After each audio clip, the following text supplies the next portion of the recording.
അല്ല പറയൂ മകളെ, നമ്മൾ ഇന്റർവ്യൂ കഴിഞ്ഞതിന് ശേഷം നമ്മൾ കണ്ടിട്ടില്ല, നമ്മൾ കാണില്ല, മിണ്ടാറുണ്ട്, വിളിക്കാറുണ്ടെന്നെങ്കിലും അല്ലാതെ നേരിട്ട് കാണുന്നത് എപ്പോഴാണ്. അത് കഴിഞ്ഞ് പിന്നെ തിരക്ക് നിന്നിവാടം കണ്ടില്ല, മേലിഞ്ഞ് സുന്ദരിയായി പോയി. അന്നത്തെ ഇന്റർവ്യൂവിന്റെ സമയത്ത് കുറച്ച് ഇച്ചിരി വെയിറ്റ് ഉണ്ടായിരുന്നു. ഇപ്പൊ അത് നിങ്ങക്ക് എന്താ പറയാ, ഡയറ്റ് ഉണ്ടാക്കി ആള് മെലിഞ്ഞു. എങ്ങനെയുണ്ടായിരുന്നു റെസ്പോൺസ് ഒക്കെ? ഭയങ്കര റെസ്പോൺസ്.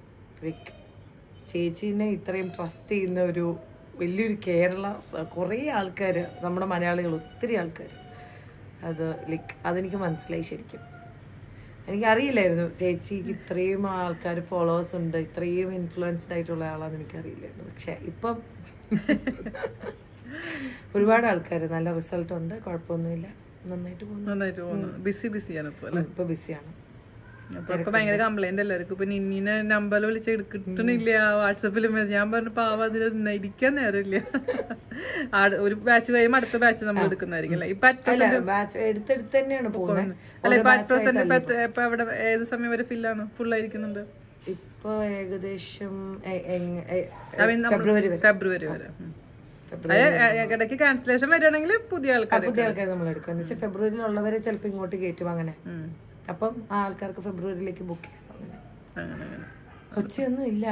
അതെ, അത്രയും കൺസൾട്ടേഷൻ രാവിലെ മുതൽ വൈകുന്നേരം വരെ മിണ്ടി ഒച്ചയില്ല. സൺഡേ ഒരു ദിവസമെങ്കിലും ഓഫ് ഇല്ലെങ്കിൽ അത് ശരിയാണ്. അല്ലേ, നമുക്ക് പേഴ്സണൽ ലൈഫ് വേണമല്ലോ, വലിയ കുഴപ്പമൊന്നുമില്ല. എന്റെ കൈ തട്ടിയതാ, ഞാൻ പേടിച്ചു പോയി. കമ്മല് പോയി. അതല്ലേ കമ്മല് പോയ എന്റെ കമ്മൽ അതെങ്ങനെയാ പോയത്? അതായത് ഇവിടെ ഇങ്ങനെ തട്ടിയിട്ട് ഊരി നിലം പതിച്ചു. ഇനി അത് പൊടി പോലും കിട്ടുമെന്ന് തോന്നുന്നില്ല. എന്റെ കമ്മൽ, എന്റെ പ്രിയപ്പെട്ട കമ്മൽ താഴെ പോയി. എവിടെ പോയത്? രാവിലെ തപ്പ് നോക്കിയ രാവിലെ ചിലപ്പോ ഇത് പൊട്ടി. അങ്ങനെ നിന്നിന്റെ അടുത്ത് വർത്തമാനം പറയുന്ന ഇടയ്ക്ക് എന്റെ കമ്മല് പൊട്ടി താഴെ പോയി. അതും 19ാമത്തെ നിലയെന്ന് നേരെ താഴെ. അത്രയും വർഷം പഴക്കമുള്ള കമ്മലല്ലേ. അങ്ങനെ എന്തായാലും നന്നായി. അല്ലെ, നമുക്ക് ഭയങ്കര സന്തോഷമാണ് റെസ്പോൺസ് കാണുമ്പോഴേ. അപ്പൊ നിന്നിയുടെ അടുത്ത് എല്ലാരും പറയുന്നത് ഇതാ, ഞങ്ങക്ക് വീണ ചേച്ചി പറയുമ്പം ജെന്വിൻ ആണ്, അതുകൊണ്ട് ഞങ്ങൾക്ക് വിശ്വാസം. അങ്ങനെ ഒത്തിരി ആൾക്കാരും എനിക്ക് നേരിട്ട് അങ്ങനെ തന്നെ പറഞ്ഞ അവര് തുടങ്ങുന്ന കോൺവെർസേഷൻ. അതെ അതെ. പിന്നെ കുറെ പേര് പറഞ്ഞായിരുന്നു, ഞാൻ അതുകൊണ്ടാണ് പിന്നെ നമ്മൾ സ്വന്തമായിട്ട് ഡയറ്റ്, ഐ മീൻ നമ്മൾ 7 ദിവസം വീഡിയോ ഇട്ടില്ലേ, അതായത് നിന്നിക്ക് മാനേജ് ചെയ്യാൻ പറ്റാണ്ടായ സമയത്താണ് ഞാൻ നിന്നിയുടെ അടുത്ത് ചോദിച്ചിട്ട് തന്നെ ഇട്ടത്. അപ്പൊ അത് ഒരുപാട് പേർക്ക് യൂസ്ഫുൾ ആയിട്ടോ. അത് ചെയ്തിട്ട് കുറഞ്ഞിട്ട് അപ്പം എന്റെ അടുത്ത് വന്ന ഒന്നുകൂടെ ഒരു ശ്രദ്ധ കിട്ടൂലോ എന്ന് പറഞ്ഞിട്ട് ഒത്തിരി ആൾക്കാർ ഇപ്പൊ അങ്ങനെയുള്ള ഒരു ഒത്തിരി വരുന്നുണ്ട്. പിന്നെ ഇപ്പൊ ഒത്തിരി ആൾക്കാരും ഈ വന്നവര് ഹസ്ബൻഡിനെ കൊണ്ട് എടുപ്പിക്കുന്നു, അവരുടെ പേരൻസിനെ കൊണ്ട് എടുപ്പിക്കുന്നു, അങ്ങനെ. അതെ, ഒരു പ്രാവശ്യം വന്ന് ബെനിഫിറ്റ് കിട്ടി കഴിഞ്ഞാൽ പിന്നെ അവര് നോക്കുമ്പോൾ കുഴപ്പമില്ല, നോർമൽ ഫുഡാണ്. അതാണ് അതിന്റെ ഹൈലൈറ്റ്. ഇപ്പൊ നമ്മളിപ്പോ ഞാൻ പറഞ്ഞില്ലേ, ഞാൻ ഒരുപാട് ഡയറ്റ് ഇതിന് മുൻപ് നമ്മൾ എടുത്തിട്ടുണ്ടായിരുന്നു. പക്ഷെ അതെന്ന് വെച്ച് കഴിഞ്ഞാൽ ഡയറ്റ് ചെയ്യുന്നു എന്നുള്ളൊരു ഫീല് വരും ഒന്നാമത്.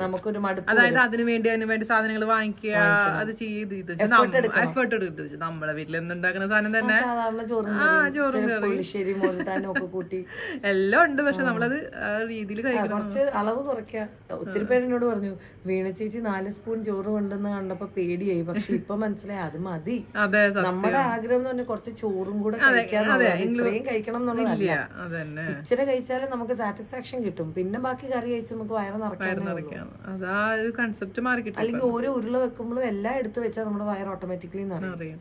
പിന്നെ 2 ദിവസം ആദ്യത്തെ എന്തൊക്കെ പറഞ്ഞാല് 2 ദിവസം ബുദ്ധിമുട്ടുണ്ടാവും. നമ്മൾ ആദ്യം നമ്മുടെ മനസ്സ് അക്സെപ്റ്റ് ചെയ്യണമല്ലോ. അതെ, അത് കഴിഞ്ഞാൽ പിന്നെ അതെല്ലാം കറക്റ്റ് ആയിട്ട് ചെയ്യണം. അത് ഉത്തരവാദിത്തമാണ്. പക്ഷെ വൺസ് ചെയ്ത് തുടങ്ങുമ്പോൾ മനസ്സിലാവും ഓക്കെ എല്ലാം ഒരുപോലെയാണ്. പിന്നെ കുറച്ച് ഡ്രിങ്ക്സ് ഒക്കെ എക്സ്ട്രാ കാണും.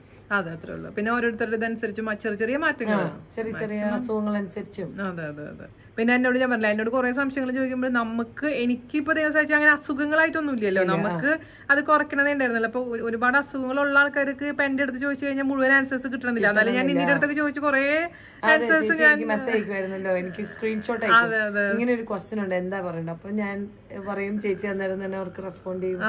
സമയത്ത് ഭയങ്കര തിരക്കല്ലായിരുന്നല്ലോ ചേച്ചിക്ക്, മെസ്സേജസ് അല്ലായിരുന്നോ? അപ്പൊ അതിന് മാക്സിമം ഞാൻ റിപ്ലൈ കൊടുക്കും. പക്ഷെ എനിക്ക് അതുപോലെ തന്നെ കൺസൾട്ടേഷൻസ് ഉണ്ട്. പിന്നെ ഈ പറയുന്ന പോലെ ഞാൻ ഫേസ്ബുക്കിൽ വീഡിയോ ഇട്ടിട്ടില്ല. ഞാൻ സാധാരണ ഞാൻ എപ്പോഴും ഞാൻ സാധാരണ ഇൻസ്റ്റാഗ്രാം അല്ല നമ്മുടെ യൂട്യൂബിൽ ഇട്ട് കഴിഞ്ഞ് കുറച്ച് ദിവസം കഴിയുമ്പോൾ അത് ഓട്ടോമാറ്റിക്കലി ഫേസ്ബുക്കിൽ ഇടേണ്ടതാണ്. അപ്പൊ നിന്നോട് പറഞ്ഞു ചേച്ചി ചെയ്യല്ലേ, ഇപ്പൊ തന്നെ എനിക്ക് പറ്റണില്ല. ഇപ്പൊ നമ്മളൊരു ടീം ഡെവലപ്പ് ചെയ്തു. അതെ അതെ അതെ. ഇപ്പൊ നമുക്കൊരു 7 പേരുടെ ന്യൂട്രീഷനിസ്റ്റിന്റെ ഒരു ടീമുണ്ട്. അപ്പൊ അതുകൊണ്ട് തന്നെ ക്ലയൻസ് വരുമ്പോൾ നമുക്ക് ഹാൻഡിൽ ചെയ്യാൻ പറ്റുന്നുണ്ട്, കംപ്ലൈന്റ്സ് ഒന്നും ഇല്ലാതെ. എങ്ങനെയാണ് നിങ്ങൾ കമ്മ്യൂണിക്കേഷൻ? I mean WhatsApp. ഇപ്പൊ നമുക്കൊരു ആപ്പൊക്കെ ഡെവലപ്പ് ചെയ്യണം, ഒരു സോഫ്റ്റ്വെയർ ആക്കണം. അപ്പൊ നമ്മുടെ എല്ലാവരുടെയും ക്ലയൻസിന്റെയും ഡീറ്റെയിൽസ് കാണും, എനിക്ക് എപ്പോഴും ഈസി ആയിട്ട് ആക്സസ് ചെയ്യാൻ പറ്റുന്ന രീതിയിൽ. പക്ഷെ ഇപ്പോഴും കൺസൾട്ടേഷനും ഡയറ്റ് പ്ലാനിങ്ങും ഞാൻ തന്നെ ചെയ്യുന്നു. അത് ഞാൻ എന്റെ പിള്ളേരെ കൊണ്ടും ചെയ്യിപ്പിക്കത്തില്ല. ഡയറ്റ് കൊടുത്തു കഴിഞ്ഞിട്ട് പിന്നെ ഉള്ളത് വെയിറ്റ് ചെക്ക് ചെയ്യാൻ എന്നെ കൊണ്ട് അത്രയും പറ്റത്തില്ല. അപ്പം അത്രയും പേരിലേക്ക് എത്താൻ പറ്റില്ല. അപ്പൊ ഓരോരുത്തർക്കും ഇത്രയും ക്ലയൻസ് വെച്ച് കൊടുക്കും. അപ്പൊ എന്നോട് ചിലരോട് കംപ്ലൈന്റ് ചെയ്യാൻ, വീണയ്ക്കും നിന്നി ഡെയിലി ഉണ്ടായിരുന്നല്ലോ ഞങ്ങൾക്ക്. ഞാൻ പറഞ്ഞു ഒന്നാമത് മെയിൻ ആയിട്ട് കൺസൾട്ടേഷൻ നിന്നി തന്നെയാണ്. അത് കഴിഞ്ഞിട്ട് പിന്നെ ഈ പറഞ്ഞ പോലെ അന്ന് നിന്നി മാത്രമേ ഉണ്ടായിരുന്നുള്ളൂ. ഇപ്പൊ ഇത്ര പറ്റുമായിരുന്നു പേഴ്സണലി. പക്ഷെ ഇപ്പോഴും കംപ്ലൈന്റ്സ് ഒത്തിരി പറയുന്നവരെ ഞാൻ തന്നെ ഇപ്പോഴും ചെയ്യുന്നുണ്ട്. അവർക്ക് നമ്മള് സർവീസ് കൊടുക്കുക എന്നുള്ളതാണല്ലോ ഏറ്റവും ബെറ്റർ സർവീസ്. അവരെന്താണ് ആഗ്രഹിക്കുന്നത് അത് കൊടുക്കണമല്ലോ. അപ്പൊ അങ്ങനെയുള്ളവരെ ഞാൻ വേറൊരു ലിസ്റ്റിൽ ഇട്ടിട്ട്. പിന്നെ വേറൊരു കാര്യം ശ്രദ്ധിക്കേണ്ടതെന്ന് വെച്ചാൽ, ഇനിയിപ്പോ ഒരു കാര്യം പറയുമ്പോ അതിപ്പോ നമ്മള് ഓരോരുത്തരുടെ ബോഡി അനുസരിച്ച് മാറ്റങ്ങൾ വരുമല്ലോ. ഇപ്പൊ എനിക്ക് പറയുന്ന ഡയറ്റ് വെയിറ്റ് സ്റ്റക്ക് ആവും ബോഡിയില്. പക്ഷെ വീണ ചേച്ചിക്ക് വെയിറ്റ് സ്റ്റക്ക് ആയില്ല, 100 ഗ്രാം 200 ഗ്രാം കുറഞ്ഞോണ്ടിരുന്നു. ചിലർക്ക് ഒറ്റയടിക്ക് സ്റ്റക്ക് ആവും. പക്ഷെ നെക്സ്റ്റ് വീക്ക് ഒരു 1 kg അതിനും കൂടെ കൂട്ടി 1.5 കിലോ കുറയും. ഹൃദയയുടെ കണ്ടില്ലേ, ഹൃദയം കുറയും. പിന്നെ ഹൃദയം സ്റ്റക്ക് ആവും. അപ്പൊ ഹൃദയക്ക് ടെൻഷൻ ആവും. അപ്പൊ ഹൃദയ ഇച്ചിരി വെയിറ്റ് കൂടും. വീണ്ടും ഹൃദയം കുറയും. അപ്പൊ ഹൃദയ സന്തോഷം. അപ്പൊ വീണ്ടും കുറച്ച് കൊടുക്കും. അതാണ് കുറെ മനസ്സിന്റെ ഉണ്ടെന്ന് അത്. അതില് മാത്രമല്ല ഞാൻ പറയാൻ വന്നിട്ടുണ്ടായിരുന്നു, ഇതേപോലെ തന്നെ ചില ആൾക്കാർ ഇപ്പൊ നമ്മൾ പറയുന്നത് മുഴുവൻ അങ്ങോട്ട് അവരെ ചെയ്യത്തില്ല. അത് കഴിഞ്ഞിട്ട് പറയുന്നവരൊട്ടും ചെയ്യില്ല. വെള്ളം കുടിച്ചില്ലെങ്കിൽ ഡയറ്റ് നടക്കില്ല. അതാണ് ഒട്ടും ബെനിഫിറ്റ് കിട്ടില്ല. വെജിറ്റബിൾസ് കഴിക്കുമ്പോൾ വെള്ളം വേണം. അതിന്റെ പ്രോപ്പർ ആക്ഷൻ നടക്കണമെങ്കിൽ വെള്ളം വേണം. എന്താണ് ഇവിടെ ഇതെന്താ പ്രശ്നം? ചേട്ടനെ കളിക്കാൻ കിട്ടി.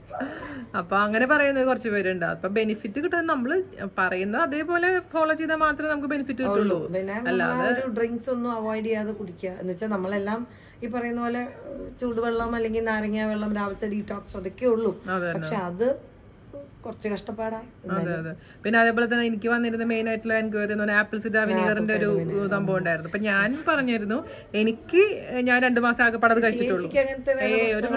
അത് ഞാൻ പ്രൊലോങ്ഡ് ആയിട്ട് എടുക്കാൻ പറഞ്ഞിട്ടില്ല. ഡയറ്റിൽ മാത്രമേ ഞാൻ 2 മാസം കറക്റ്റ് ആയിട്ട് എടുത്തു. അതിന്റെ നല്ല ഡൈജഷൻ നടക്കണമല്ലോ ബോഡിയിൽ. അപ്പം ആപ്പിൾ സിഡർ വിനീഗർ ശരിക്കും ഈ ഗ്യാസ് ഫോർമേഷനൊക്കെ തടയാനും പ്രോപ്പർ ഡൈജഷൻ, പിന്നെ ഈ പറയുന്ന പോലെ ഒരു പരിധിവരെ നമ്മുടെ കൊളസ്ട്രോളിനെ ബേൺ ചെയ്യാനും എന്ന് വെച്ചാൽ ബാഡ് ഫാറ്റിനെ ബേൺ ചെയ്യാനൊക്കെ ഹെൽപ്പ് ചെയ്യും. അപ്പൊ അതൊരു ഡയറ്റിൽ ഇരിക്കുമ്പോൾ നല്ലതാണ്. കാരണം ഓൾ ടുഗദർ ആണല്ലോ നമ്മളെല്ലാം കുറയ്ക്കാനാണല്ലോ നോക്കുന്നത്. അല്ല പിന്നെ ഓരോരുത്തർക്കും ഓരോ അഭിപ്രായങ്ങൾ ഉണ്ടാവുമല്ലോ. അപ്പൊ ചിലവര് പറയാം അത് വളരെ മോശമാണ് ഹെൽത്തിന്, അങ്ങനെ വിശ്വസിക്കുന്നവർ കഴിക്കണ്ട. അതാണ് ഞാൻ പറയുന്നത്. കാരണം എല്ലാം മനസ്സിന്റെയാണ്. ഇപ്പൊ നമുക്കൊരു സാധനം ഇഷ്ടമില്ലാണ്ട് നമ്മൾ കഴിക്കുമ്പോൾ അത് ശരിക്കും അത് ബോഡിക്ക് അത് അപകടമായിട്ട് മാറും. അതാണ്. അതുകൊണ്ടാണ് നമ്മൾ പറഞ്ഞത് അതിന് വരെ കുക്കുംബറിന്റെ അല്ലെങ്കിൽ കഴിച്ചാൽ മതി. അതെ. അപ്പൊ എനിക്ക് കുഴപ്പമൊന്നും ഉണ്ടായിരുന്നില്ല. അപ്പൊ എനിക്ക് അത് ഒരുപാട് ഒരു ബെനിഫിറ്റും കൂടി ഉണ്ട്. ഒരു ടീസ്പൂൺ ചേർത്തതിന്റെ വെള്ളം കൂടെ അകത്ത് ചെല്ലുന്നുണ്ട്. 1 ടീസ്പൂൺ പോലും ഞാൻ കഴിച്ചിരുന്നില്ല, 1/2 ടീസ്പൂണാണ് കഴിച്ചിരുന്നത്. ഇപ്പൊ മൾട്ടിവൈറ്റമിൻ ടാബ്ലറ്റ്സ് ആണെങ്കിൽ പോലും ചേച്ചി 1 മാസം കഴിച്ച് 1 മാസം കഴിക്കണ്ടെന്ന് പറയും. അങ്ങനെയാണ്. അല്ലെങ്കിൽ ഓൾട്ടർനേറ്റീവ് ഡേയ്സ് എടുക്കാൻ പറയും. കാരണം ഒരു സാധനവും കണ്ടിന്യൂസ് ആയിട്ട് കഴിക്കാൻ കൊള്ളില്ല. അതാണ് ശരിക്കും അങ്ങനെ തന്നെയാണ് പറയാം. ഡോക്ടേഴ്സ് പ്രത്യേകിച്ചും പറയാറുണ്ട് ഒന്നും അമിതമായിട്ട് കഴിക്കാൻ കൊള്ളില്ല. മമ്മൂട്ടി പറയുന്ന പോലെ ഇഷ്ടമുള്ള എല്ലാം കഴിക്കുക, ഇഷ്ടമുള്ള അത്രയും കഴിക്കാതെ. അതെ അതെ അതെ അതെ. അല്ല അത് വളരെ വലിയൊരു കാര്യമാണ്. അത് നമ്മൾ ചിലർ ഇങ്ങനെ ഒരുപാട് ഇഷ്ടപ്പെടുമ്പോൾ അതങ്ങനെ വാരി വലിച്ച് കഴിക്കും. പക്ഷെ നമ്മൾ ഇഷ്ടമുള്ള കാര്യങ്ങളാണെങ്കിൽ അത് കുറച്ച് നമുക്ക് ഇഷ്ടമുള്ളത് കഴിക്കാം. അതെ അതെ അതെ. അല്ല എനിക്ക് ഈ ഡയറ്റിന്റെ ഇഷ്ടം തോന്നിയൊരു കാര്യം അതാണ്. അപ്പൊ എനിക്ക് പഴംപൊരി കഴിക്കാൻ തോന്നുന്നു, ഞാൻ പഴംപൊരി കഴിച്ചു.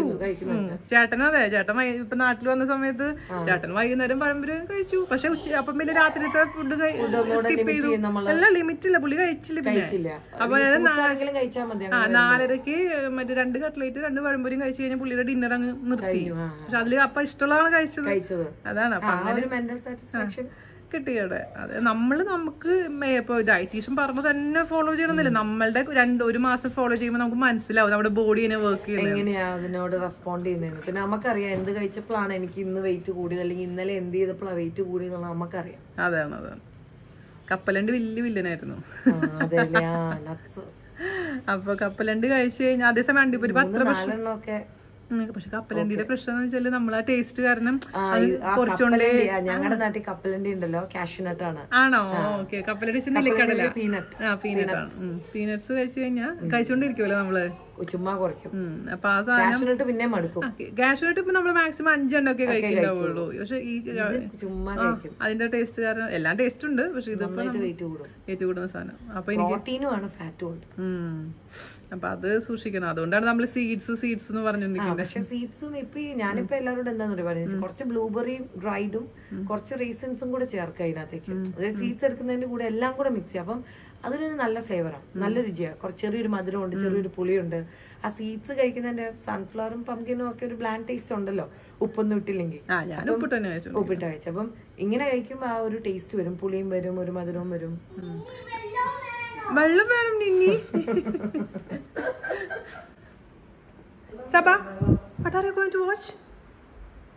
എന്ത് കാണാൻ പോകുന്നു? എനിക്ക് കാണിച്ചു തരുമോ? യൂട്യൂബ് എടുത്തോ? അറിയാത്തൊരു പരിപാടി. യൂട്യൂബ് എടുത്തല്ലോ. ഞങ്ങൾ ഉറങ്ങാൻ പോവാ. ആണോ? ഞങ്ങൾ അപ്പുറത്ത് കിടന്നോളാം. എന്നാ ഞങ്ങൾ അപ്പുറത്ത് കിടക്കട്ടെ. Today is our അതാ അവകാശം വന്നു. ഞങ്ങളവിടെ കിടക്കും. ഞങ്ങളവിടെ കിടക്കൂടാ? അയ്യോ, ഞങ്ങക്ക് കിടക്കാൻ സ്ഥലമില്ല. അമ്മാമ്മയുടെ ബെഡിൽ കിടന്നാളെ.